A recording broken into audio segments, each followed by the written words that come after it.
the head. My head gets driven down, it comes back up. I see, like, I immediately get my eyes on the guy. He's got a bright blue bike on. Everybody else thought it was a hammer. I'm like, that's the guy right there, get him. He goes running, Antifa goes every which way, big crowd gaggles around. He gets apprehended by security. That's on video. Rod Weber also captured this on video.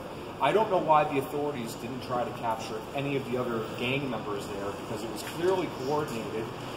There has to be some sort of charges or collusion that they could be brought up to justice on, but that didn't happen. The weapon was never recovered. The guy was arrested. His name is Carry On, like dead animal. And I guess he's been arrested in 2016 for simple assault at a different political rally. I find out that he was arrested for his assault on me, felony charges, and disorderly conduct. He spends one night in jail, gets out the next day on a Sunday for personal recognizance, which blows my mind. How do you see a judge on a Sunday to find out how dangerous you are if you are I know personally people that had the license suspended and spending the weekend in jail, so I know that's a fraud right there. The police report wasn't even released until Tuesday, is my understanding. So how could anybody figure out how dangerous this guy is to society without even a police report? And yet he's walking on the streets on a Sunday morning with no bail. It was personal recognizance. Well, I want to get back to you on this in free speech too as well. I want to talk about that, but let's get the final take over here. What are some other observations that you made that day? What sticks out the most? What do you want people to know, and where do we go from here? What's the next course of action? We just want peace. We don't want to fight with anybody. Everybody deserves to say what they feel and what they think, and honestly, what we say it's not vile. It's simple, and it's freedom, and it's love, and to call that something ugly it's still mind-boggling to me. And people throw out a false message about us, and other people buy into it, and it grows into this big movement. Now all of a sudden we have all of these people thinking that we are something that we're not. And my message though is, like I said, we want peace. We would love to talk to people who maybe don't agree with us. We don't want to fight. We don't want to hit. We just want to talk. And that's the beauty of America, and we're supposed to be able to do that, and we're supposed to be able to have dialogue, and it's not happening. And the state of this country right now, it's very eerily similar to 1936 Germany. And these Antifa, John Brown Club, they were there too, wearing red. They're the new brown shirts. They are the new brown shirts. They say it all the time. They use the exact same tactics that the brown shirts under Hitler used. And I think it's another point of irony too, because I went to one of the Boston rallies last year. I went there to speak to Antifa and the other side. I went there, and they were calling all the free speech people Nazis, and I was like, oh, they're saying these guys are Nazis. I was like, okay. I was like, does anybody here support socialism? And I got one or two people to say that, and I was like, can you tell me what the acronym Nazi stands for? Which is the National Socialist German Workers' Party. And the hypocrisy on all, don't worry about it. The hypocrisy on all levels is crazy. Yeah, I think it's very ironic. So, you know, your freedom of speech was unfortunately illegally shut down that day. The cops' one job is not to shoot people that have a suspended license. It's to uphold your rights. It's to make sure that you have your freedom of speech and the rest of the Bill of Rights. And that's what we're here to do. So where do you see this going from here? You don't take no time, no shit. I know. It's all right. I know. So where do you see this going from here? You guys had smaller numbers. You're going to get bigger numbers going forward, do you think? Or do you think, and you plan to come back to Providence? Yes, absolutely. We didn't get to have a rally. We all had speeches planned. Nobody got to say a word. And we will definitely be back. We will be back with more people. I think that day we were limited because it was raining, and we were starting to set up. Like, we hadn't even, I know people were trying to get in, the police were not allowing. There was, like, behind us, there was a point where the police were behind us and not allowing anybody to get through to where we were.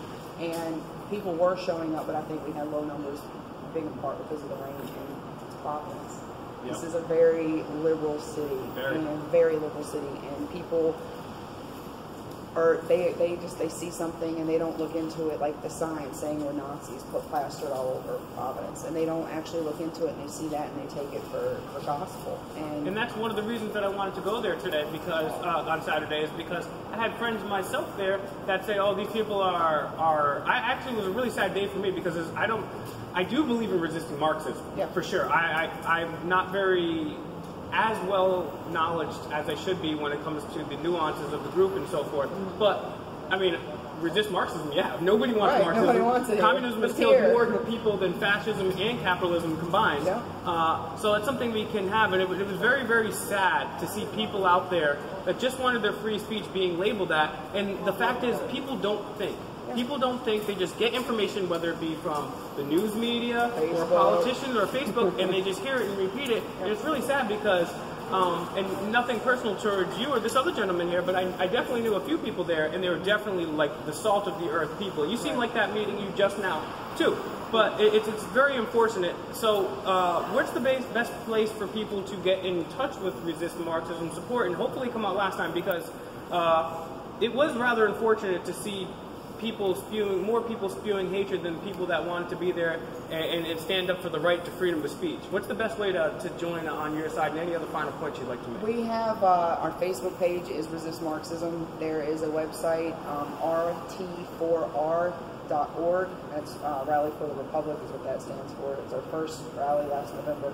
So that's how you can get in touch with us. But I want to make a point. At one point, when protesters, we still had about 10 feet in between us, I was actually walking with my hands in the air with peace signs, and I was getting spit on. I had things thrown at me. These people don't want dialogue. They don't want to talk. They just want violence, and they want things their way, and if it's not their way, they're going to throw their fist at it and create chaos. And my final point is just simply that we are not Nazis, and please, if you see something, look into it yourselves. Don't take it for word. If you see news on Facebook, it doesn't mean it's real. If you see something plastered on a pole that says some Nazis are coming, it doesn't mean it's real. People need to open their minds and actually look into things and research. And the most ironic point is, I mean, the thing that I think is just to concur with you totally, I had people commenting on my video. First, just to concur with your first point is this. People were commenting, oh yeah, you know, these people are this and that, and they were using articles from George Soros, who literally helped the Nazis himself to call you. So the irony is totally lost on these people. They're actually using Nazi collaborators as reason to justify you as being Nazi. So it's absolutely totally absurd, and they're more Nazi than anything, because the Nazis banned free speech. They literally wanted to ban free speech. They're doing it digitally, and they're doing it in real life to you guys. Shadow banning online, and the last thing I'll say, at least on this aspect of things, is I forget who said it, but they said, I may not agree with what you have to say, but I will fight to the death to defend your right to say it. And I agree with everybody's free speech. I started off saying even KKK members and pedophiles and real Nazis get their freedom of speech. The funny thing is, when the KKK comes out, those people aren't there. They're not there. No, they're not. They're not. So, because why are they there? Who's the shadows of the KKK? Hold on, I'll tell you one second. Hold on, we're just finishing this up. I know you're doing your inventory. Yeah, I'm doing my inventory. I'll be done in 1 sec, brother. We'll talk. So again, what's the best place to reach you, and any other final point that you'd like to make? We have a Facebook page, Resist Marxism. We have, I believe we're on Twitter now, Resist Marxism. There's a website, rt4r.org, Rally for the Republic. That's how you can get in touch with us. And my final point is, be peaceful. Be loving. You don't have to agree with me. I don't have to agree with you. But we should agree to be able to say what we want to say. That's our most sacred right, to be able to speak our minds. And I mean, look at what's happening in England right now. Jada Franson locked up for speaking out against Islam, and Tommy Robinson locked up for reporting our case. And people online have been saying something, you know, that the English deem dirty, and you got to knock on your door from the police to arrest you for something you say.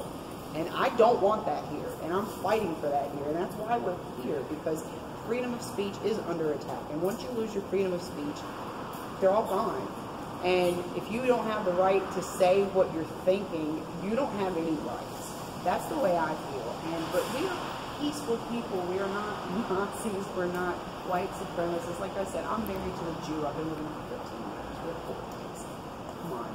It's absurd to me. And my final point is, if you guys want to talk and have dialogue, we would love to. We would love to hear your opinions and hear your side and have you hear ours. And maybe we can come to some sort of common ground. And that's really what we're trying to do. We're not trying to fight. Like I said, we're not violent. We don't, like Sam said, we came in with a bunch of equipment. If we wanted to fight, we would have come there en masse, ready to go. We wouldn't be carrying 100-pound, speakers. And but that's my final point. If you want to talk to us, but don't come out and do what you did, because I felt like I was in Russia, communist Russia, and it was unbelievable to me, and it was traumatic, honestly, but the cops, I will say, did not do their job. This was definitely organized, this was definitely funded, and we're going to find out, and we're going to expose it, so y'all better run, that's all I'm saying. And no, hopefully we'll be able to try to facilitate that conversation. I think there's maybe only two people that would actually be involved in that conversation. I'm going to try to facilitate that in the near future, so stay tuned for that. But Sam, final points, and I definitely want to hear what your take is on not just free speech, but where do we go as an American culture from where we are today? Because, I mean, if you would have grabbed me by my neck 10, 15, 20 years ago and said, hey, guess what, Will?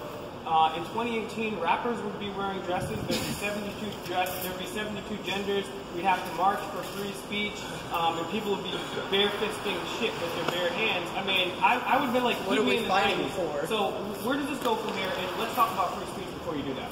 Well, sure. So my take is people like you and I and my associate here, we are the silent majority. I'm a veteran. I served because of the things that we were being told back after 9/11, and after getting out, like, I'm doing a lot of research and I'm finding out that a lot of the stuff we were told are lies, right? And so people like me are waking up to it, and we're starting to go out and talk about these things. They're scared, and we're finding out. Yeah, the opposite side is scared. And that's why they're doing this. Hence this violent reaction. Look at this shirt. This is the shirt I was wearing that day. This is a depiction of a memorial when a soldier dies, like in combat. They set the boots, the rifle, the dog tags, and the Kevlar, right? This is what I was wearing when they attacked me. I mean, this is symbolic, if you ask me. When the veteran community crap on the veterans, dead veterans, basically. When the patriotic people wake up and they find out what's really happening in this country, the tables are going to be turned. And I pray to God that it stays nonviolent, because the last thing we need is people looking for blood in the streets. My point on speech is, and it sucks that I have to say this, I'm not a racist, I'm not a Nazi, I'm not a member of the KKK, and I shouldn't have to say any of these things, but unfortunately this is the type of climate we live in.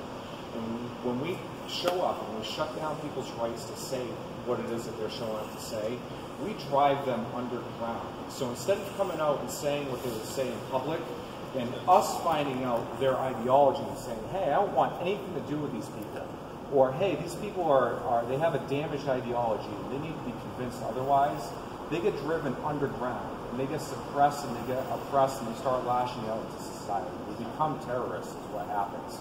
So we need to protect even their aberrant right to say what they want to say, even if we disagree with it.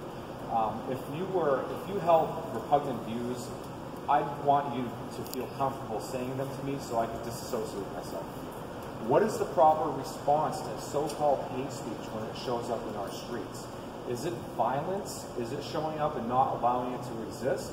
Or is it, my opinion, is you stand up there and you use more logical speech, you use the truth, and the truth will naturally rise to the top, and the repugnant ideologies will naturally disappear or go away, like a free market. It's a free market of ideas. And that's unfortunately the opposite direction that we're going in, because we have the moral high ground with our ideas. And they can't let those see the light of day, because other people will recognize the truth when they see it. And hence that's what we're doing. Hence the violent reaction to what we're doing today. Well, thank you for speaking with me. What's the best way people can maybe support your nonprofit or follow any projects that you have going on? Well, sure. So just reach out to me on Facebook. My name is Samson Racioppi. RACIOPPI, or you could look up Samson's Liberty page. I would also recommend getting hooked up with the Resist Marxism crew. I also would like to extend an invitation to anybody, whether you believe in communism, socialism, capitalism, anything. We can sit down in a quiet setting. I'm a big fan of cannabis. I can roll a big fatty. We can drink coffee or whatever. We'll talk about our views. And when we're done, even if we don't agree, we'll still shake hands and part directions as human beings, because that's what we are. We all have the same inherent rights to speech and to assemble and to associate with who we choose to associate with. Even if they disagree with us, we should still be able to respect them and recognize that they're humans. So thank you very much for speaking with me. Can I say something real fast? Yeah, and then one more point from the head of Resist Marxism locally here too. It's not me versus you, it's us versus them. That's all I want to say. We need to get together. It's not black versus white, Republican versus Democrat. It's us versus them. Like you said, the deep state, they control everything, and people as human beings deserve to be free of everything, and we need to unite, whether you believe the same way or not. Like I said, it's not me versus you, it's us versus them. That's all I want to say. All right, so check that out. Check out Resist Marxism. My final point that I want to make is, I agree with what Sam had to say right there. First of all, if anybody wants to sit down and have a conversation with me about any ideology, I would love to do so in a peaceful setting with you. But it's very important to what he said, and this is what I said. This is what I was yelled at for during this march. I was saying, Albert Einstein said, the only way you can... Nope, that's not what Albert Einstein said, so we're going to have to restart that. But the last take is... What did he say again? My entire point was Albert Einstein's quote. Albert Einstein's quote was, you cannot defeat an idea with the same form of consciousness that created it. So that means if these guys are really negative racist KKKs, violence and spitting and hating on them is just going to make it happen more. It's the Hatfields and McCoys. It's violence begets violence, and it's the Bloods and the Crips. So stay tuned. I'm going to interview a member of Antifa coming up, and then also in the near future, I'm going to get both these guys together, and hopefully we can have a discussion and hang out. So stay tuned, Demand the Truth, follow us on Facebook, and go to YouTube.com/Demand the Truth and help us get to our next climate, highest next points of our subscribers. Thank you very much, guys.